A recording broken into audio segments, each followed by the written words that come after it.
All right, so one thing I forgot to add was just like the seating position and like where you're at on a beta.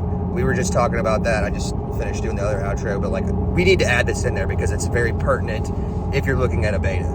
So I'm not super great with words. Taylor somehow morphed it into a legible sentence, or that's not a word. Legible, that doesn't... Articulable sentence. An articulate sentence, there we go. So explain, please. All right, so the biggest thing, so you know that betas have a shorter wheelbase than like the KTMs, the Shercos, the Yamahas. So I ride a KTM, and I noticed that it was easier for me to end up spinning around and throwing my front wheel in front of me on the KTM than it is on the betas because of the shorter wheelbase, and specifically because of the cockpit and the way it puts you in the cockpit. So your riding position puts you in the proper position so that when your back wheel slides, you can drift the bike rather than just having the back end come around in front of you. And that was the biggest thing that I noticed about these shorter wheelbases, is you could drift the bike around a corner easily. Like, you didn't have to be good at riding the bike or be comfortable with the bike.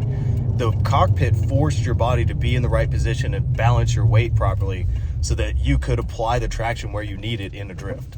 And that was one of the best things that I noticed about that bike, when you could just whip it through tight, wet woods and keep it under control because of the seating position and the short wheelbase. It was pretty incredible. That is by far the biggest difference that I noticed off of these betas, is the way that the cockpit makes you sit and the balance and control it gives you.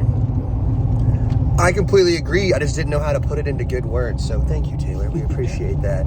It's, I will add, like, just coming around like sharp hairpin turns when you're kind of like tapping the back brake and sliding around, it just like puts you right into the rut. Like, you don't have to think about it. Just like whoop, and you're there, and then you just keep going. I don't know. It's like my bike, you kind of like got to put more effort into it. It's a little bit longer wheelbase, but like, and you're also in a different kind of like riding position and seating position. But like, I don't know, it just felt super natural coming into turns, sitting down into the seat, sliding the rear, and then standing back up out of the turn. It just felt very fluid and natural, and that's one of the huge pluses about the beta that I felt today. It's really all of their frames, because they're all just a little bit shorter, a little bit smaller. So I was super impressed. I've never even ridden a beta before today, but they're on my radar now, so we'll see what happens.